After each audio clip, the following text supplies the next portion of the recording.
কোরআন আল্লাহ সুবহানাহু ওয়া তাআলার পক্ষ থেকে মানব জাতির জন্য জীবন বিধান, বরকতময় বরকতপূর্ণ এক মহাগ্রন্থ। স্বয়ং আল্লাহ তাআলা সূরা আল-আনআমে বলেছেন, ওয়া হাযা কিতাবুন আনজালনাহু মুবারাকুন ফাত্তাবিউহু ওয়াত্তাকু লাআল্লাকুম তুরহামুন। এই কিতাব যা আমি নাজিল করেছি, মুবারাকুন বরকতময়, ফাত্তাবিউহু তোমরা এটার অনুসরণ করো, ওয়াত্তাকু এবং তাকওয়া অর্জন করো, লাআল্লাকুম তুরহামুন যেন তোমাদের উপর দয়া করা হয়। তাইলে এরকম আর কয়েকটা আয়াত আছে যেখানে আল্লাহ সুবহানাহু ওয়া তাআলা স্বয়ং এই কোরআনকে বরকতময় বরকতপূর্ণ একটি কিতাব বলেছেন। এখন যেটা প্রশ্ন, আমরা কোরআন থেকে এই বারাকা বা বরকত কিভাবে অর্জন করব?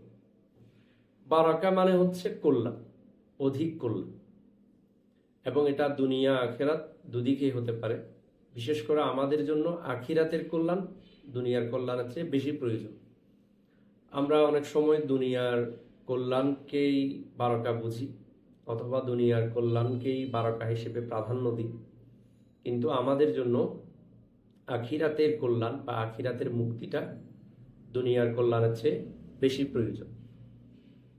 তো কোরআন পুরো মানব জাতির জন্যই কল্যাণময় একটি কিতাব, এবং আল্লাহ সুবহানাহু ওয়া তাআলা সকল কল্যাণ, দুনিয়া আখিরাতের কল্যাণ এই কিতাবে রেখেছেন। তো আমরা এই কিতাব থেকে অবশ্যই বারাকা বা বরকত হাসিল করতে পারি, অর্জন করতে পারি।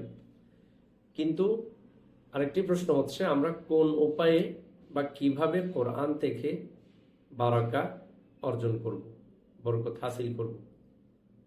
এখন আমাদের মধ্যে অনেকে অনেক পন্থায়, বিভিন্নজন বিভিন্নভাবে কোরআন থেকে বারাকা হাসিল করতে চায় বা কল্যাণ অর্জন করতে চায়। তো আমাদের যেটা ভাবতে হবে যে এই কল্যাণ বা বারাকা অর্জনের পদ্ধতিগুলো কোরআন সুন্নাহ সম্মত কিনা, কারণ মুসলিমদের প্রত্যেকটা স্টেপই কোরআন সুন্নাহ সম্মত হতে হবে। সেজন্য আলিমরা বলেছেন, কোরআন থেকে কল্যাণ অর্জনের অথবা বরকত হাসিলের 7টি উপায় আছে। প্রথম উপায় হচ্ছে কোরআন তিলাওয়াতের মাধ্যমে কোরআন থেকে বরকত নেওয়া বা বারাকা হাসিল করা। প্রথম হচ্ছে কোরআন তিলাওয়াত। যেমন আল্লাহ সুবহানাহু ওয়া তাআলা প্রথম যে আয়াতটি নাজিল করেছেন কোরআনের, সেটাই হচ্ছে ইকরা বিসমি রাব্বিকাল্লাযী খালাক। আল্লাহ সুবহানাহু ওয়া তাআলা কোরআন পড়তে বলেছেন, এবং হাদিসে রাসূলুল্লাহ সাল্লাল্লাহু আলাইহি ওয়াসাল্লাম বলেছেন, কোরআনের কেউ যদি একটা হরফ যদি পড়ে, তাহলে প্রত্যেকটা হরফে 10টা করে নেকি। অর্থাৎ রাসূলুল্লাহ সাল্লাল্লাহু আলাইহি ওয়াসাল্লাম উদাহরণ দিয়ে বলেছেন, আলিফ লাম মিম।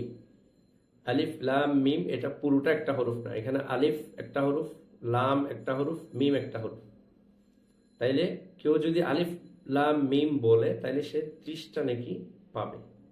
আলিফে 10টা নেকি, লামে 10টা নেকি, মিমে 10টা নেকি। সুবহানাল্লাহ। তাইলে দেখেন, যারা প্রতিদিন কোরআন তিলাওয়াত করে তারা কত কত সওয়াব পাচ্ছে। তাইলে আমরা এভাবে কোরআন তিলাওয়াতের মাধ্যমে কোরআন থেকে কল্যাণ অর্জন করতে পারি বা বারাকা হাসিল করতে পারি। এটা প্রথম উপায়। ইনশাআল্লাহ আমরা এরপরে দ্বিতীয় উপায় বা অন্যান্য উপায়গুলো নিয়ে আলোচনা করব।